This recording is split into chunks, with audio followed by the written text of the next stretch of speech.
Eleanor James sat by the window of her quiet Michigan cottage, the morning light spilling softly across her wrinkled hands. At 72, her life had slowed to a gentle rhythm: tea at dawn, a walk around her small garden, and afternoons in her rocking chair listening to old jazz records that once played at her wedding. The silence was peaceful, but heavy. Her children called once a week, sometimes.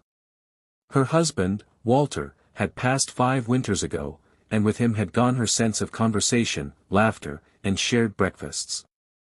Most of her friends had either moved away or passed on. Though Eleanor had learned to live with the quiet, a part of her still longed for voices in the room, for someone to pass the bowl of fruit across the table to.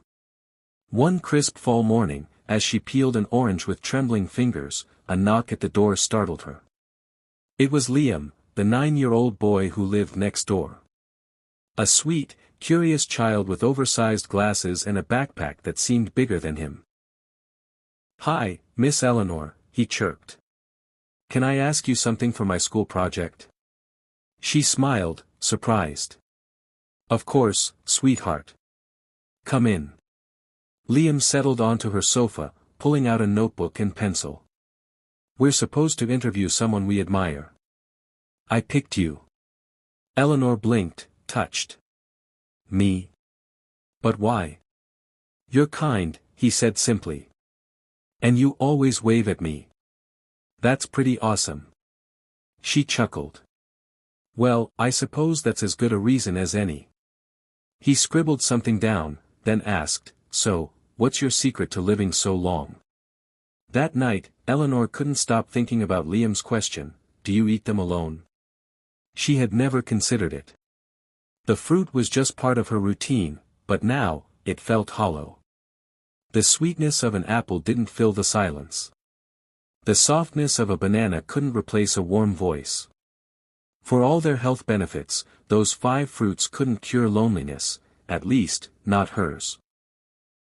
The next morning, inspired by a sudden clarity, Eleanor packed a small woven basket. Inside, she placed 2 bananas, a ripe avocado, a handful of blueberries in a glass jar, 1 crisp red apple, and a bright orange. She tied a ribbon around the handle, added a small handwritten note, and made her way, slowly, with her cane, to the community center a few blocks away. The note read, "If you're hungry, take 1. If you're lonely, take 2.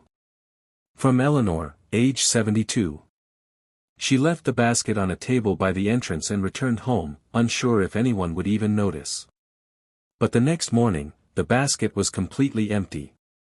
Surprised and delighted, she filled another. And then another. Soon, it became a routine.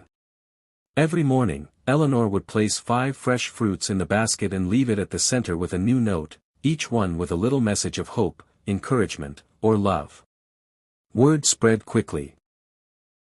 Other seniors who had long kept to themselves began lingering by the basket, waiting to see what the fruit fairy would leave next. They began talking, first about the fruit, then about life, memories, and family. Laughter returned to the dusty halls.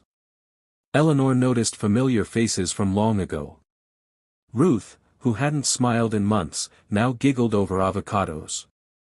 George, once hunched and silent, began walking more, excited to collect an apple and chat. The fruit wasn't just nourishing bodies, it was reconnecting hearts. And at her side most days, proudly helping her carry the baskets, was Liam, her young partner in kindness. It wasn't just fruit anymore.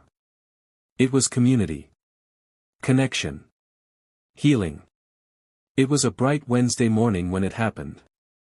Eleanor stood at her kitchen counter, gently slicing apples and peeling oranges for the morning's fruit basket. The sunlight danced through the lace curtains, and the radio hummed softly in the background. But then, without warning, her chest tightened. A sharp, crushing pressure gripped her. Her vision blurred, the knife slipped from her hand, and the orange rolled off the counter and onto the floor. She gasped for breath, one hand clutching her chest, the other fumbling for her phone. She dialed Liam's number. Her voice was barely a whisper. Within minutes, Liam and his mother were at her side, panic written all over their faces.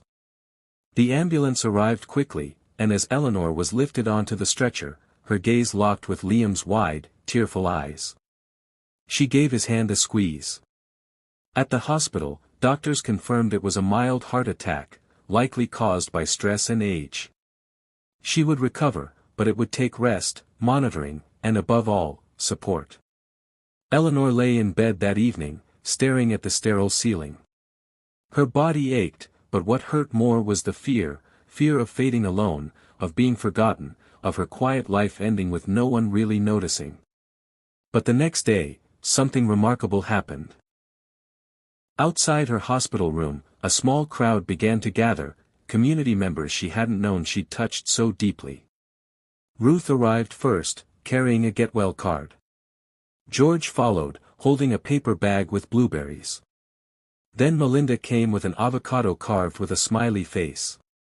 One by one, they stepped into the room, placing their fruits gently at her bedside like sacred offerings. The hospital air filled with warmth. "You gave us fruit every day," George said, voice thick with emotion. "Now it's our turn." Eleanor's eyes welled with tears. These weren't just neighbors anymore. They were family. And in that moment, she realized something beautiful. Her heart had been breaking not from age, but from isolation. Now, it was healing, not just with medicine, but with love. 3 weeks later, Eleanor returned home, not just with a new prescription and a doctor's warning to take it easy, but with a heart full of gratitude. The quiet cottage that once felt like a place of endings now felt like a beginning. She rested for a few days, but her spirit wouldn't sit still. The fruit baskets had paused during her hospital stay, and she could already feel the stillness creeping back into the community. So, with Liam's help, she came up with a new idea: Sunday fruit brunch. Every Sunday morning, Eleanor and Liam would set up a long table at the community center. No fancy meals, just bowls and baskets overflowing with her 5 favorite fruits: blueberries, apples, bananas, avocados, and oranges. Chairs circled the table like open arms. Everyone was welcome, young, old, lonely, joyful, it didn't matter. At first, a few familiar faces showed up. Then, more. Soon, the room was buzzing every week, seniors laughing over stories, kids offering bananas to elderly neighbors, and newcomers being greeted like old friends. Liam made little name cards for everyone. George brought his homemade apple slices. Melinda started crafting smoothies. Ruth, once withdrawn, now read poetry aloud while people peeled oranges and nodded with teary smiles. One Sunday, a local newspaper reporter attended the brunch. She had heard rumors of a woman who healed a town with 5 fruits. The article ran with the headline: "The Fruit Fairy of Maplewood, How One."